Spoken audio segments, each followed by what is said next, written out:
Hey everyone, welcome back to our channel Target DElEd और BEd में आप सभी का स्वागत है। सो गाइस, फोर्थ सेमेस्टर की रेगुलर क्लासेस हम जो आप सभी को अपलोड कर रहे हैं, आई होप आप सभी के लिए बहुत ज़्यादा यूजफुल होने वाली है। सो आज आप सभी जानते हैं यूपी डीएलएड फोर्थ सेमेस्टर की साइंस की क्लास है, हमारी सेकेंड क्लास है, जिसमें हम डिस्कस करने वाले हैं आपके खनिज व अयस्क। फर्स्ट क्लास आपकी खनिज अयस्क की हो चुकी है, अगर आप सभी ने नहीं कंप्लीट वॉच करी तो आप लोग प्लेलिस्ट जाके चेक कर सकते हैं।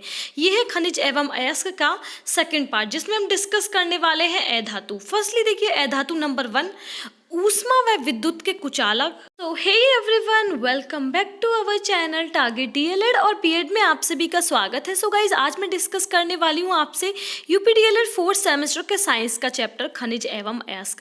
देखिए, मैं आपको ऑलरेडी इस पर एक क्लास दे चुकी हूँ, अगर आप सभी ने नहीं वॉच करी है तो आप लोग प्लेलिस्ट जाके चेक कर सकते हैं।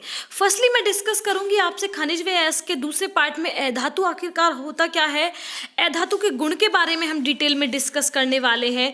धातु व अधातु में अंतर क्या होता है वो मैं आप सभी से डिस्कस करूंगी। एंड नेक्स्ट, धातु निष्कर्षण एवं धातु कर्म, इसके बारे में डिस्कस करेंगे। ठीक है, अब बात करती हूँ मैं आपसे। देखिए, धातु निष्कर्षण व धातु कर्म यानी कि मेटल एक्सट्रैक्शन एंड मेटलर्जी, ये चीज़ें आपसे बहुत ज़्यादा पूछी जाती है एग्जाम में, और अगर आप सभी ने नहीं जानी है इन चीज़ों को तो आप लोग इस क्लास में जान जाएंगे, जिसमें मैं आपसे डिस्कस करूंगी भर्जन के बारे में, निस्तापन के बारे में, प्रगलन के बारे में। अगर आप सभी ने ये चीज़ें नहीं पढ़ी हैं क्लासेस में 11th 12th में 10th में, तो आप सभी को कोई इशू लेने की ज़रूरत नहीं है। ये सारी चीज़ें मैं आपसे डिटेल में डिस्कस करूंगी विद एक्सप्लेनेशन। वीडियो को स्किप बिल्कुल ना करें, कंप्लीट वॉच करें, वीडियो बहुत ज़्यादा यूजफुल होने वाली है। एक एक पॉइंट्स आप सभी के लिए बहुत यूजफुल होने वाला है। और आपका एक इसमें पॉइंट है धातु निष्कर्षण एवं धातु कर्म, ये आपका बहुत ज़्यादा इंपॉर्टेंट है आपके एग्जाम को देखकर।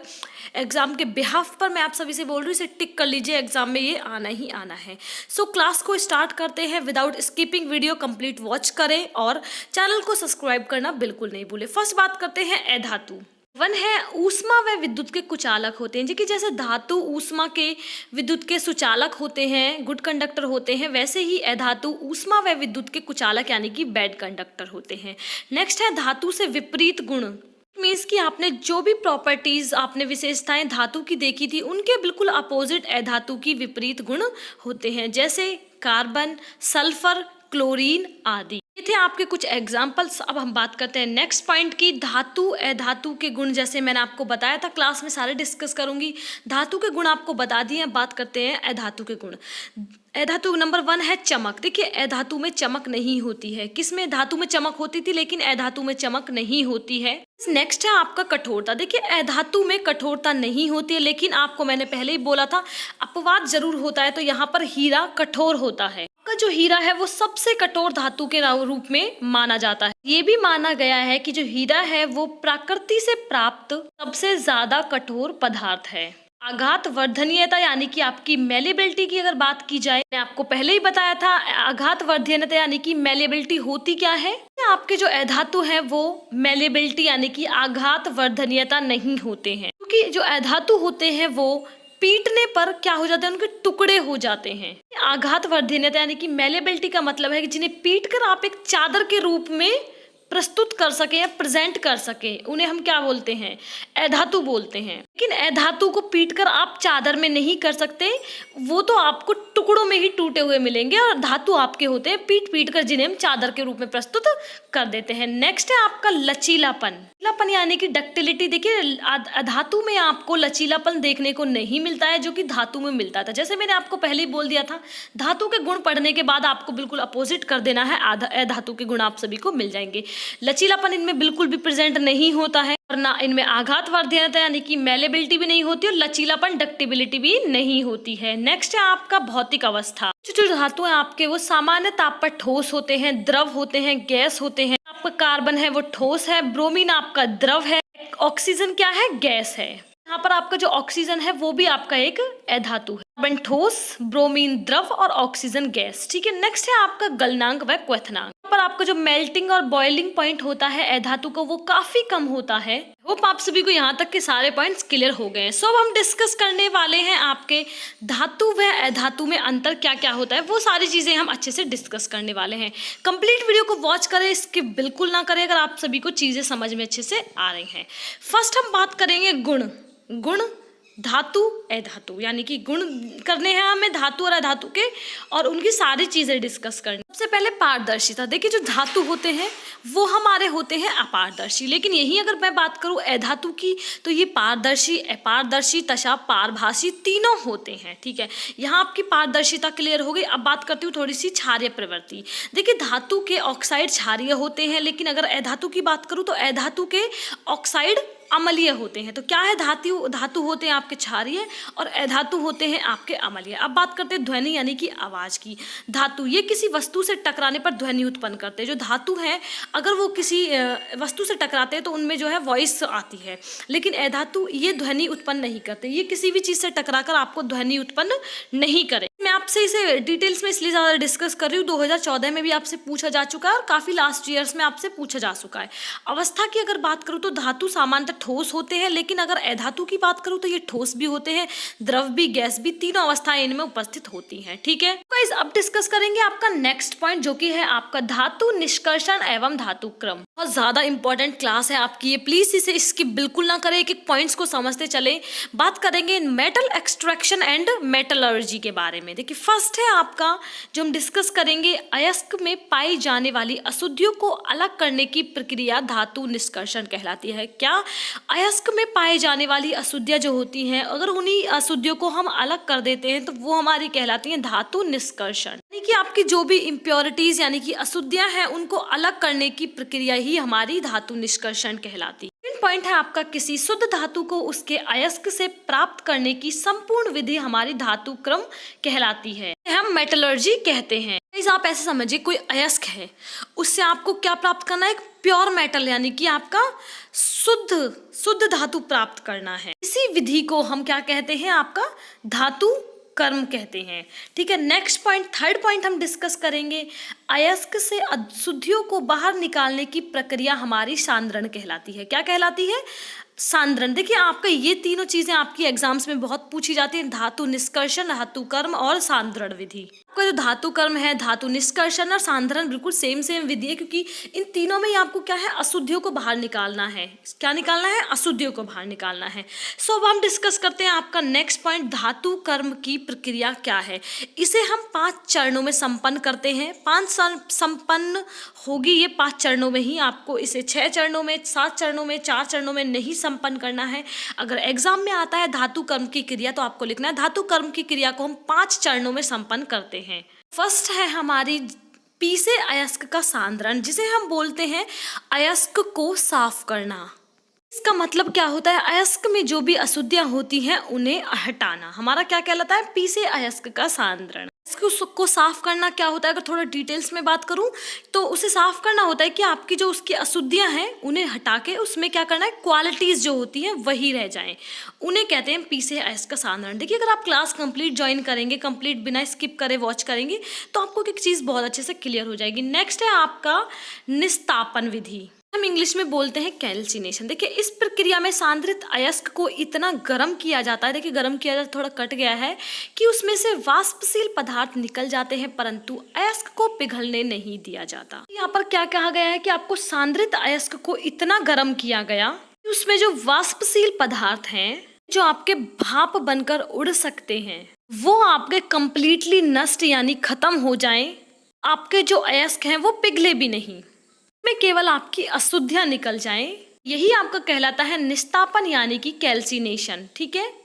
यहाँ पर देखिए जैसे यहाँ पर PbCO3 लेड कार्बोनेट है, लिखा है इक्वल का साइन और इसके ऊपर जो ट्रायंगल बना है इसको हम कहते हैं गर्म करने की विधि।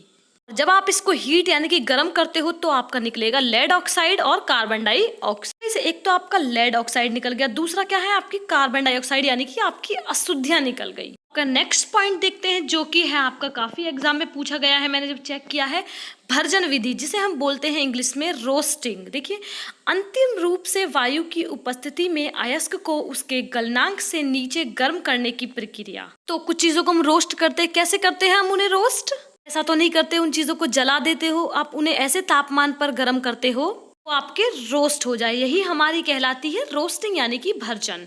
देखिए अंतिम रूप से वायु की उपस्थिति यानी कि एयर की उपस्थिति में अयस्क को उसके गलनांक से नीचे गर्म करने की प्रक्रिया की हमारी क्या कहलाती है, रोस्टिंग यानी कि भर्जन। ठीक है, की प्रक्रिया इसमें से निकल के आएगी। इस क्रिया में सल्फर व फास्फोरस इत्यादि वाष्पशील अशुद्धियां ऑक्साइड के रूप में अलग हो जाती हैं व अयस्क सल्फाइड में बदल जाता है। क्या याद रखना है यहाँ? आपको याद रखना है सल्फर की अशुद्धियां और फास्फोरस की अशुद्धियां वाष्पशील अशुद्धियों में निकल जाती है या अलग हो जाती है ऑक्साइड के रूप में। हाँ, आपका जो अयस्क है वो किस में बदल जाता है? सल्फाइड में। तो आपको देखना है कैसे बदलता है। फर्स्ट है आपका Cu2S, बोलते हैं क्यूप्रस कॉपर सल्फाइड। O2 यानी कि ऑक्सीजन की प्रेजेंस में जब आप इसको हीट करोगे, तो बोला था ना कि आपका जो सल्फाइड है वो किसके रूप में? तो आपका ऑक्साइड के रूप में चेंज हो गया। आपका सल्फर डाइऑक्साइड है वो आपका गैस के रूप में बाहर निकल गया। नेक्स्ट देखिए आपका जिंक सल्फाइड है, प्लस ऑक्सीजन की उपस्थिति में इसे गर्म करने पर यहाँ पर हमारा क्या निकला? ZNO, zinc oxide plus 2SO2 और फिर से सल्फर डाइऑक्साइड हमारा गैस के रूप में बाहर निकल गया। ठीक है, इतनी बातें आपको इस चीज के भर्जन यानी कि रोस्टिंग के बारे में सारी क्लियर हो गई होंगी। छोटी छोटी डिटेल्स आपको वीडियो में प्रोवाइड कर रही हूँ जिससे कि आपको कहीं और से पढ़ने की जरूरत नहीं पड़े। नोट्स आपको अवेलेबल हो जाएंगे, इस चीज का आपको इशू लेने की जरूरत नहीं, सिर्फ आप लोग रेगुलरली पढ़ते रहिए। गाइस, जैसे कि आपकी भर्जन यानी कि रोस्टिंग की जो विधि मैंने आपको बताई, इसमें से आप एक अपना जो भी आपकी समीकरण है वो याद कर लें, ज़रूर याद कर लीजिए, एग्जाम में लिखने के आपके काम आएंगे और आप सभी को अच्छे से चीज़ें समझ में आएंगी कि आप किस तरह से समीकरणों को कर सकते हैं। गाइस, ये जो प्रोसेस होता है वो परावर्तक भट्टी द्वारा किया जाता है। परावर्तक भट्टी के द्वारा आप भर्जन की प्रक्रिया को कंप्लीट करते हो। आई होप आप सभी को भर्जन, रोस्टिंग वगैरह मैंने सारी चीज़ें डिटेल्स में पढ़ा दी हैं, निस्तापन को बताया है, पी से अयस्क का सांद्रण मैंने बता दिया है। आप सभी को कोई डाउट है तो आप लोग कमेंट बॉक्स में ज़रूर कमेंट करें, सभी चीज़ें क्लियर की जाएंगी। सो अब नेक्स्ट चीज़ डिस्कस करते हैं। तो गाइस, नेक्स्ट पॉइंट मैं डिस्कस करने वाली हूँ आपसे प्रगलन के बारे में। स्मेल्टिंग आखिर होता है क्या? देखिए गाइस, इससे पहले मैं आप सभी को डिस्कस कर दूं, गलती से रह गया है आपका परावर्तन भट्टी का चित्र आप लोग एक बार ड्रॉ करके देख लीजिए, क्योंकि एग्जाम में काफ़ी बार पूछा गया है। अगर आप लोग क्वेश्चन अगर आपको याद नहीं रहता है कि क्या लिखना है तो आप लोग ड्रॉ बना देंगे, आपको एग्जाम ज़रूर मिल जाएंगे मार्क्स आपको। ठीक है, तो आप लोग वो याद रख लीजिए। अब बात करते हैं आपका प्रगलन यानी कि स्मेल्टिंग। देखिए, सारी चीज़ें आपको डिस्कस करते हुए चल रही हूँ डिटेल्स में, लेकिन आप लोग प्लीज़ समझने की कोशिश कीजिए चीज़ों को। नंबर 1 है गालक अयस्क को गलाने में सहायता करता है। क्या करता है? प्रगलन। जो प्रगलन है वो क्या होता है? गलाने की चीजें। आपका जो भी गलाने में धातु काम में आएगा वो आपका क्या कहलाता है? गालक कहलाता है। काफी बार डेफिनेशन पूछी जा सकती है आपसे, तो गालक के बारे में आप लिख देंगे। पॉइंट क्या है आपका? गालक मिलाकर मिश्रण को प्राय वात्य भट्टी में उच्च ताप पर गलाने की प्रक्रिया ही प्रगलन कहलाती है। क्या कहलाती है? स्मेल्टिंग कहलाती है। जो आपकी परावर्तन भट्टी थी वो आपकी भर्जन में काम आती थी। ठीक है, कि प्रगलन में आपकी यूज आती है वात्य भट्टी, लेकिन आपकी रोस्टिंग में आती है आपकी परावर्तनी भट्टी। तो आपको एक्सचेंज नहीं कर देना है दोनों को, कभी प्रगलन में लिख दें आप परावर्तनी भट्टी और रोस्टिंग में लिख दें वात्य भट्टी। सो ये आपको याद करने की चीजें हैं, आप लोग याद करते हुए चलिए साथ के साथ। ये हमारे गलाने के काम आते हैं, इसलिए हम इन्हें मिलाते हैं वात्य भट्टी से। ठीक है, अब नेक्स्ट देखते हैं आपका जैसे कॉपर पाइराइट से कॉपर का निष्कर्षण। ठीक है, आप कॉपर पाइराइट से कॉपर का निष्कर्षण कैसे करेंगे? आपका जो मेन एग्जांपल है ये तो आप याद कर लीजिए, कॉपर पाइराइट से कॉपर का निष्कर्षण, ये तो आप याद कर लीजिए। जो कि मेन है वो आप इसे लिख सकते हैं, हेमेटाइट अयस्क से लोहा धातु। आप हेमेटाइट अयस्क से लोहा कैसे निकालेंगे? Fe2O3 ये है आपका हेमेटाइट अयस्क, लेकिन आपका 3CO क्या है? इसमें क्या मिलाया? Carbon monoxide. और निकला क्या हमारा? पर हमारा निकला Fe यानी कि आयरन प्लस 3CO2 यानी कि आपकी कार्बन डाइऑक्साइड हमारी किसके रूप में बाहर निकली? एक अशुद्धि के रूप में बाहर निकली है। ये दिया हुआ है CaO calcium oxide plus SiO2 equal to CaSiO3। क्या बना है? Calcium silicate. आपको समीकरण में जो मैं आपसे बता रही हूँ फॉर्मूले यानी कि इनके रासायनिक नाम जो मैं आपको बता रही हूँ, आप लोग प्लीज इन्हें याद करिए। अगर आप लोग चाहते तो मैं आपको इंपॉर्टेंट नोट्स इनके प्रोवाइड कर दूंगी। फर्स्ट इसका इंपॉर्टेंट जो था वो था कॉपर पाइराइट से कॉपर का निष्कर्षण दिया है मैंने। हेमेटाइट अयस्क से लोहा धातु कैसे निकलेगा वो मैंने दिया है। आप इस एग्जाम्पल को याद कर सकते हैं, आपके एग्जाम में बहुत ज्यादा यूजफुल होगा। सो यहाँ तक हमारे ये सारे जो 4 पॉइंट्स है वो क्लियर हो चुके हैं। लास्ट पॉइंट पर चलते हैं क्लास की। आज की क्लास का लास्ट और मेन पॉइंट है आपका धातु का शोधन या धातुमल। लिखा है गालक अगलनीय अशुद्धियों के साथ जुड़कर उनको गलनीय पदार्थों में बदल देता है। इसी गले हुए पदार्थ को धातुमल, यह हल्का होने पर गलित धातु के ऊपर तैरता है। गालक अगलनीय अशुद्धियों के साथ जुड़कर उनको गलनीय पदार्थों में बदल देता है। इसी गले हुए पदार्थ को हम धातुमल कहते हैं। गालक है, यानी गालक जो मैंने आपको डिटेल में भी बताया था, डेफिनेशन भी बताया था, गलनीय अशुद्धियों के साथ मिलकर उन्हें क्या कर देता है, गलनीय पदार्थों में चेंज कर देता है। इसी गले हुए पदार्थ को आप क्या बोल सकते हो, धातुमल बोल सकते हो, या यह हल्का होने पर गलित धातु के ऊपर तैरता है। सो गाइज, यहाँ आपकी क्लास जो है वो कंप्लीट एंड होती है। परावर्तन भट्टी और वात्या भट्टी की आप प्लीज़ एग्जाम में ड्रॉ काफ़ी आ जाती है, आपको पिक्चर बनाने के लिए आ जाती है, आप लोग प्लीज़ उसे बनाने की कोशिश कीजिए और अच्छे से सारी चीज़ों को डिटेल में पढ़िए। मैंने आपको काफ़ी इंपॉर्टेंट चीज़ें बताई हैं, धातु कम की क्रिया, पिसे आयन का सांद्रण, निस्तापन यानी कि कैल्सिनेशन बताया है, भर्जन विधि के बारे में आपको बताया है किस तरह से आप चीज़ें कर सकते हैं, स्मेल्टिंग प्रगलन बताया है, धातु का शोधन धातुमल बताया है, अधातु बताया है, अधातु के गुण बताया है। कंप्लीट वीडियो को बिल्कुल बिना स्किप करे अगर आप वॉच करेंगे तो धातु एवं अयस्क के चैप्टर को आप बहुत ज़्यादा अच्छे से समझ जाएंगे। ये थी हमारी धातु एवं अयस्क की सेकंड क्लास, लास्ट क्लास रह जाएगी, थर्ड क्लास में आपका कंप्लीट चैप्टर करा दूंगी। वीडियो आपका यूजफुल हो तो लाइक ज़रूर करना, शेयर करना और अपने दोस्तों के साथ चैनल को सब्सक्राइब करवा देना। So thank you for watching guys.